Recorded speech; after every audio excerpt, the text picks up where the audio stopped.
اليوم هو يوم مدرسة كروم، جاهز؟ دايما جاهز. كيف حاسس؟ احساس غريب. كيف مثلا؟ متحمس. متحمس؟ إيه. يلا الله معك. يلا سلام. يلا سلم.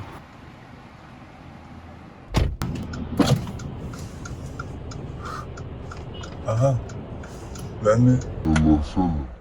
السلام عليكم ورحمة الله وبركاته. أكيد جربت تترك عادة سيئة وتبلش عادة منيحة مثلك مثلي مثل أي إنسان تاني. فبتبلش مثلا بدك تقرأ، بتجيب الكتاب أو بتجيب 10 كتب حتى أحيانا. بتفتح الكتاب تقرأ 50 صفحة، تاني يوم 10، تاني يوم 5، 3، 2، 1، تترك الكتاب على الرف، بصير عليه غبرة، ما بدك تنظفه، راحت العادة. نفس الشيء لما تترك عادة سيئة، مثلا بدك تترك التدخين، قررت تبطل، كبيت الباكيت، بعدين هيك ضليت أول يومين 3 ماشي الأمور ما أحلاها. ثالث يوم بيجي رفيقك بقول لك هذا فنجان قهوة، شو بده؟ أنت بتقول له لا ما بدي كذا مدري شو، بتاخذ لك سيجارة. بعدين تاني يوم أنت بتتصل برفيقك أنا بطلت دخان بس تعال نشرب قهوة، بيجي رفيقك بتشربوا قهوة، القهوة شو بدها؟ سيجارة كذا، ترجع ثالث يوم بتشتري انت باكيت وبتعزم رفيقك وتمام الامور. ليش هيك عم يصير معنا؟ ليش لما نحاول نترك شغلة او نحاول نبلش شغلة بأولها بنكون متحمسين، بعدين شوي شوي بتروح؟ فشو بالضبط عم يصير معنا؟ ليش هيك؟ بهذا الفيديو راح نحاول نعرف هذا الشيء وراح نناقش هذا الشيء. فإذا عندك عادة منيحة حابب تبلشها أو عادة سيئة حابب تتركها، فهالفيديو ممكن يساعدك. فبرأيي لحتى نبلش عادة جديدة نحن بحاجة لشغلتين: لمحفز أو دافع لحتى نبلش هاي العادة، لإرادة لحتى نكمل هاي العادة.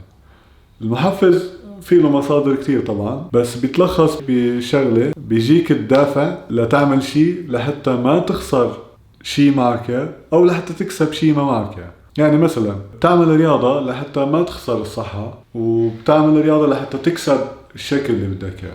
ليش بدك تبطل التدخين؟ لحتى تكسب صحتك، لحتى ما تخسر مصاريك مثلا. فهي بالنسبة للدافع القسم الأول. القسم الثاني اللي هو الإرادة، اللي لحتى تكمل العادة بدك إرادة. شو هي الإرادة؟ هي إنك تجبر نفسك تعمل شيء ما بتحبه لحتى تكسب شيء بدك إياه، أو إنك تجبر نفسك ما تعمل شيء بتحب تعمله لحتى ما تخسر شيء معك يعني. شوي صارت طويلة هاي الجملة بس هاي الإرادة. مثلا الدخان شغلة الناس بتحب تعملها بس لحتى توقف تعملها بدك إرادة. الرياضة شغلة الناس ما بتحب تعملها بس لحتى تجبر نفسك تعملها بدك إرادة. فموضوعنا بهذا الفيديو هو أكثر عن الإرادة. الإرادة ليش كتير مهمة؟ الناس اللي عندهم إرادة بأي منظور بتنظر لهم هن ناس أسعد من الناس اللي ما عندهم إرادة. أسعد بزواجهم، بيعملوا أحسن بشغلهم، هن ناس علاقاتهم مع أصدقائهم أحسن. شو هي الشغلات اللي بتضاعف إرادتنا؟ وشو هي الشغلات اللي بتقويها؟ رح بلش بالشغلات اللي بتضاعف الإرادة، بعدين نرجع على الشغلات اللي بتقويها. بس أنا عملوا تجربة كتير حلوة لحتى يشوفوا شو الشغلات اللي بتضاعف إرادتنا. عطوا جروبين آلة رياضية هاي لتمرين الإيد، وخلوهم يعملوا التمرين هذا لوقت أكتر وقت ممكن يعملوا. فالمعدل طلع عند الجروبين إنه قدروا يستمروا بهذا التمرين لمدة دقيقتين.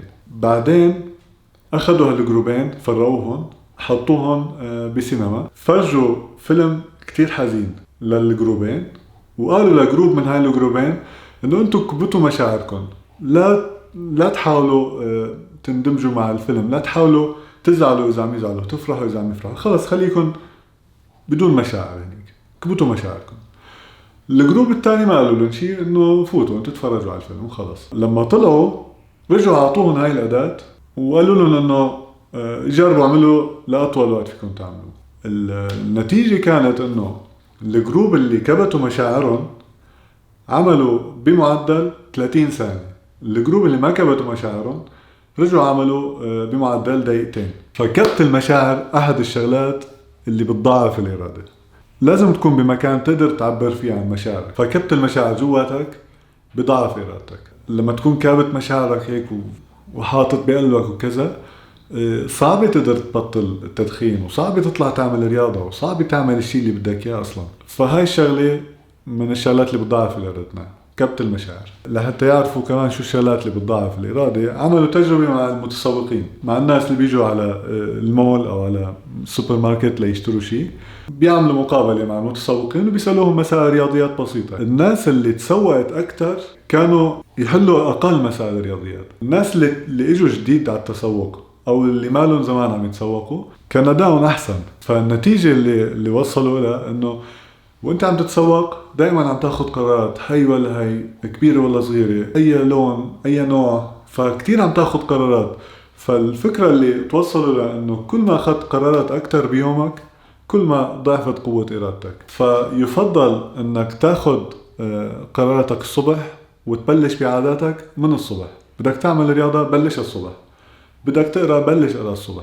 فالشغله الثانيه اللي بضاعف الاراده هي انك كل ما تاخذ قرارات اكثر طول اليوم كل ما توصل لاخر النهار قوه ارادتك اضعف. مشان هيك بيقول لك لما عم تعمل دايت اخر وجبه بتاكلها لازم تكون 7 المساء مثلا. ولنفس السبب بيقول لك انه تعمل رياضه الصبح احسن ما تعمل المساء. قوة إرادتك لأنه عم تضعف طول اليوم، عم تاخد قرارات كتير. يعني حتى القرارات الصغيرة اللي بتأثر، مثل ما تجربة المتسوقين، هي قرارات كتير صغيرة وعادية بتشوفها أنت. قرارات صغيرة بتأثر وبتضعف إرادتك. إذا في عادات بدك تبلشها حاول تخليها أنك تعملها الصبح. فهي الشغلة الثانية. شو الشغلات المنيحة لإرادتك اللي بتقوي إرادتك؟ الشغلة الأولى بتوقع أنه تكون هي أحد أهم الشغلات. بدك تحاول تغير البيئة شوي. يعني مثلا إذا أنت عندك عادة إنك تتفرج على التلفزيون كتير وبدك تخفف أو بدك تبطل، ضروري تعمل تغيير بسيط بالبيئة. يعني مثلا إذا بتفوت على الصالون بأي بيت هلا، تنظيم الغرفة مصمم الغرفة لأنك أنت تقعد تتفرج على التلفزيون. يعني بس تقعد على الكنباية بدك تتفرج على التلفزيون. يعني أنت هاي تصميم الغرفة كل شيء مسوى لهيك. مثلا حط الجهاز بعيد، ممكن تغير شوي ترتيب الغرفة لحد التلفزيون يصير أصعب فبتخفف إنك تشوف تلفزيون. في شغلة بالنسبة لتغييرات البيئة أنا عملتها من فترة لأنه صرت استخدم الموبايل أكتر ما لازم استخدمه. يعني صرت حتى هيك لما أروح لنام ماسك الموبايل وقاعد عم أتفرج على اليوتيوب. فلحتى خفف صرت حط الموبايل برا الغرفة بكير قبل ما أفوت على غرفة النوم. فهذا التغيير بسيط بالبيئة ساعدني إنه خفف من عادة استخدام الموبايل وقوي عادة أو كتر عادة القراءة. فأول شغلة هي تغيير البيئة.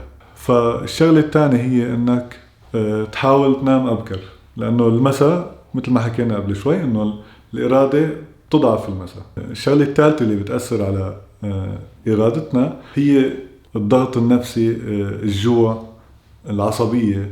يفضل إنه بهاي الأوقات تحاول ما تاخد قرارات، الغي أجل شوي. ففي مثل كتير بحبه بالنسبة لهذا الموضوع، بيقول لك إنه لا تاخد قرار وأنت معصب ولا توعد وأنت مبسوط.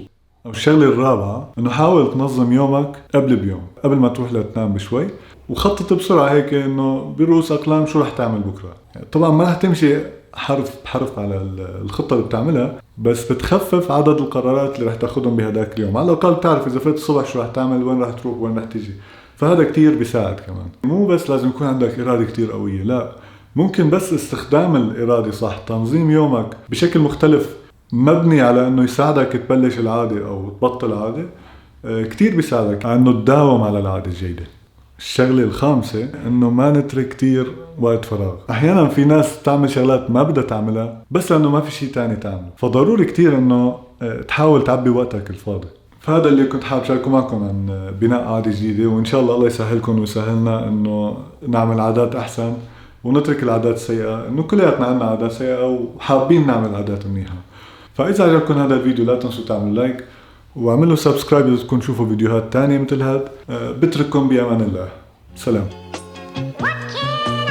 Telefon lazım. Bir de kıvır. Alıyorsun bunu. Yüksekliği ayarlıyorsun. Yamuk olmasın diye düzeltiyorsun. Takıyorum şimdi. Düzgün takman lazım biraz. Kaydı başlatıyorsun. Bunu mu? Kaydı başlatıyorsun ve gidiyorsun.